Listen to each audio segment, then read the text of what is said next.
Hello दोस्तों, आप सभी को प्रभु यीशु मसीह के नाम में जय मसीह की। परमेश्वर के नाम की स्तुति और महिमा हो। इस नए वीडियो के माध्यम से एक बार फिर से मैं आप सभी का स्वागत करता हूं। आज मसीह समाज में एक ऐसा सवाल बहुत ज़्यादा पूछा जाता है जो कि हर एक विश्वासी के लिए जानना बहुत ज़रूरी है।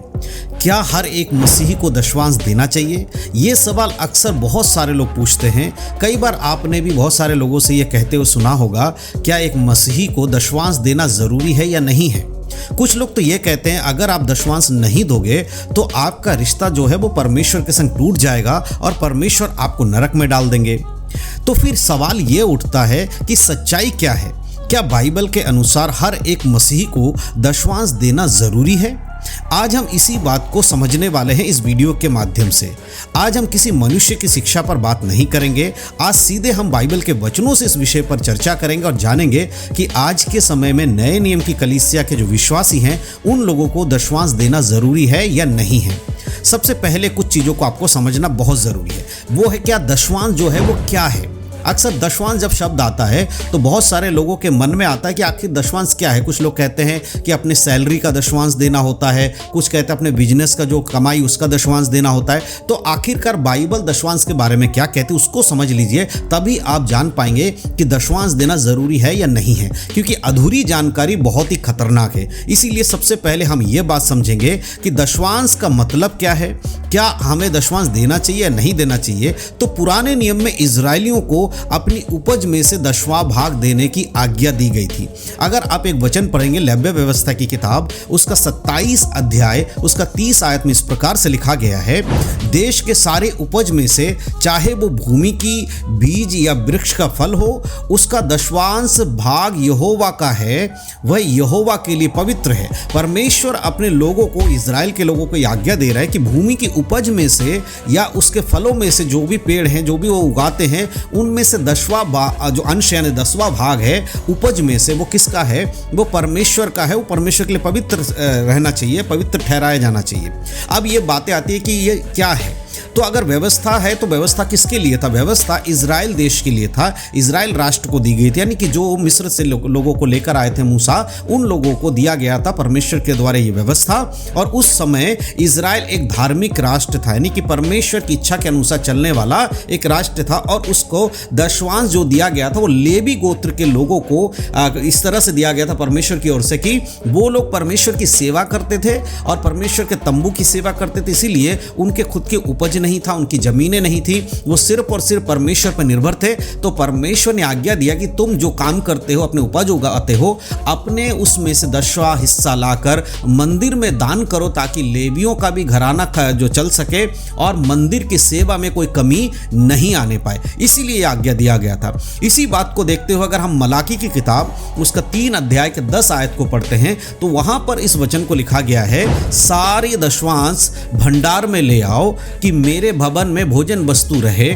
और सेनाओं का यहोवा यह भी कहता है कि मुझे इस बात से परख कर देखो कि आकाश के झरोखे खोलकर मैं तुम्हारे लिए आशीष की ऐसी वर्षा करता हूं जो तुम्हारे पास जो चीजें हैं वो बहुत आज से हो जाएंगी। आप इस वचन को बाइबल से डिटेल में पढ़ सकते हैं, मैं शॉर्ट में आपको बता रहा हूं। तो यहां पर इस वचन के अनुसार अगर हम देखें तो क्या था कि यह वचन इजराइलियों को जो दिया गया था, उस समय के जो लोग थे उन्होंने दशवांश को देना बंद कर दिया था और दशवांश की चोरी करते थे, जिससे मंदिर की सेवा में रुकावटें आने लगी। और जो लोग मंदिर की सेवा करते थे उनके लिए दिक्कतें होने लगी और लोग अच्छे अच्छे चीज़ों को जो इस तरह के लोग हो गए थे जिन्होंने अपने स्वार्थ को देखा, उन लोगों ने परमेश्वर की योजना के अनुसार कार्य नहीं किया। तब परमेश्वर के नबी के द्वारा इस बात को कहा गया कि सारा दशवांश मेरे भवन में लाओ, ताकि मेरे भवन में किसी बात की घटी ना रहे। और उस समय दशवांश देना इसलिए ज़रूरी था कि मंदिर में जो सेवा थी वो चलती रहे, जो भोजन वस्तु की कमी नहीं हो। उस समय मंदिर में आने वालों के लिए खाना खिलाना, ये सब चीज़ें हुआ करती थी, इसीलिए ये चीज़ दिया गया। तो परमेश्वर ने उन्हें याद दिलाया इस वचन के द्वारा कि वो दशवांश लेकर आए जिन्होंने दशवांश देना छोड़ दिया है। अब सवाल ये आता है कि नए नियम के विश्वासियों के लिए क्या शिक्षा है बाइबल में? क्या नए नियम में भी हर विश्वासी को दशमांश देना अनिवार्य कहा गया है? तो आइए हम कुछ वचनों से इस बात को भी समझेंगे। जैसे हमने पुराने नियम को समझा, अब नए नियम से भी देखेंगे। तो दूसरे कुरिन्थियों की किताब उसके 9 अध्याय के 7 आयत जब आप पढ़ेंगे तो वहां पर आप इस प्रकार से पाएंगे कि हर एक जन जैसा मन में ठाने वैसा ही दान करे, ना कुड़कुड़ करके और ना दबाव से, क्योंकि परमेश्वर हर्ष से देने वालों से प्रेम रखता है। इसका मतलब पौलुस यहाँ क्या समझा रहे हैं कि जो कोई देने की इच्छा रखता है वो दिल से दे, हर्ष से दे, दुखी होकर ना दे, क्योंकि परमेश्वर प्रेम से देने वालों से प्रेम करता है। पौलुस ये मसीहों को दान देने के बारे में सिखा रहे हैं। सबसे पहली चीज आपको ये ध्यान देना होगा, उन्होंने ये नहीं कहा कि हर एक को 10% ही देना है, यानी कि मैंडेटरी नहीं किया कि आपको दशमांश ही देना है, लेकिन उन्होंने क्या कहा है कि जब भी तुम दो, बल्कि किस तरह देना है? दिल से दो, खुशी से दो, परंतु दबाव से मत दो, अपनी इच्छा के अनुसार दो। अगर हम नए नियम से एक और वचन को पढ़ते हैं तो बातें और अच्छे से हमें समझ में आ जाएंगी। प्रेरितों के काम उसके अगर आप 20 अध्याय के 35 आयत को पढ़ते हैं तो वहाँ पर आप कुछ इस तरह से पढ़ सकते हैं। वहाँ पर इस प्रकार लिखा गया है, मैंने तुम्हें सब कुछ करके दिखाया कि इस रीति से परिश्रम करते हुए निर्बलों को संभालना और प्रभु यीशु की वह बात स्मरण रखना चाहिए जो उन्होंने आप ही कही कि लेने से देना धन्य है। इसका मतलब यहाँ पर क्या है? देखिए, जब हम इस वचन को पढ़ते हैं तो यहाँ पर यीशु मसीह की शिक्षा के बारे में बताया गया है और यहाँ पर यह लिखा है कि यीशु ने क्या कहा है कि लेने से बढ़कर देने वाला जो व्यक्ति है वो धन्य है। इसका मतलब है कि मसीही जीवन में देना महत्वपूर्ण है। यानी कि अगर एक आप विश्वासी हैं, नए नियम के विश्वासी हैं, तो आपके लिए दान देना इंपॉर्टेंट है, बहुत ज़रूरी है, अनिवार्य समझ सकते हैं इस बात को कि आपको दान देना अनिवार्य बन जाता है। लेकिन इसमें दशमांश की मजबूरी वाला जो दशमांश देना ही देना है, मजबूरी है, वो नहीं है, स्वेच्छा से देना है, लेकिन दिल से होना चाहिए और मजबूरी से नहीं होना चाहिए।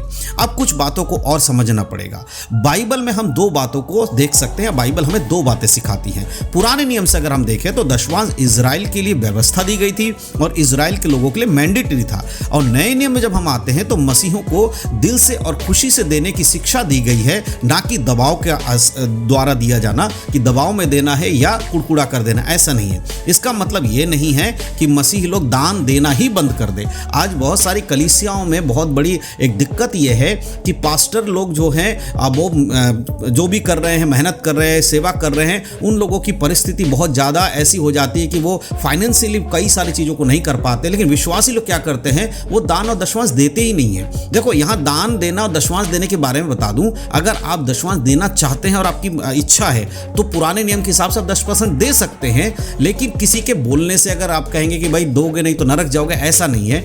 अगर आप चाहते हैं कि मैं अपना दशमांश देना चाहता हूं, आप दे सकते हैं कलीसिया के अंदर, और आप चाहते नहीं मैं दशमांश नहीं दूंगा, जितना मैं चाहता हूं उस हिसाब से अपनी इच्छा से दूंगा, वो भी आप दे सकते हैं। लेकिन कई सारे लोग कलीसिया में दान नहीं देते हैं, जो कि बाइबल की शिक्षा के विपरीत है, और हर एक विश्वासी को अपने कलीसिया में दान देना ही चाहिए। इस बात को समझना है। अब कुछ बातों को आप बिल्कुल एकदम अपने माइंड में, दिमाग में डाल लीजिए।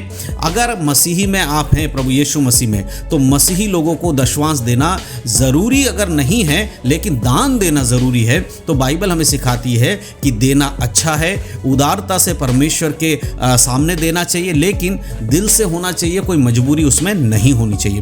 तो ये सारी बातें बाइबल से मैंने आज आपको बताया, और ये आपको समझना होगा कि दान और दशमांश हर एक विश्वासी दे सकता है। मैंडेटरी नहीं है कि आप दशमांश ही दो, लेकिन अगर आप दान भी नहीं दे रहे हो तो आप परमेश्वर के वचन के विरोध में ऑलरेडी चल रहे हो। तो मलाकी 3:10 में जो इजराइल के लोगों के लिए कहा गया था, वही चीज़ आज परमेश्वर आपके लिए भी कह रहा है कि भाई उस समय दशमांश नहीं दे रहे थे और आज तुम दान नहीं दे रहे हो। इस बात को भी आपको समझना है। फ्रीडम आपको मिला है, स्वतंत्रता आपको मिला है। इसका यह मतलब नहीं है कि आप कुछ भी परमेश्वर के भवन के लिए ना करो या परमेश्वर के लोगों की मदद ही ना करो। इस चीज को आप समझिएगा। और इस बात को समझाते मैं यही बताना चाहता हूं, अगर आपको ये वीडियो अच्छा लगा है तो इस वीडियो को शेयर कीजिए, ताकि और भी लोगों को बाइबल की सच्चाई को समझने में आसानी हो। और हमें कमेंट करके जरूर बताइएगा कि अगला वीडियो आप किस टॉपिक पर चाहते हैं, और आने वाले समय में उस टॉपिक पर वीडियो जरूर बनाऊंगा। अगर जिसके सबसे ज्यादा कमेंट आएंगे जिस टॉपिक को लेकर, उस पर वीडियो बनाऊंगा। तो इन सब बातों के द्वारा परमेश्वर आप सबको आशीष दे। यीशु मसीह के नाम में सभी को जय मसीह की। God bless you.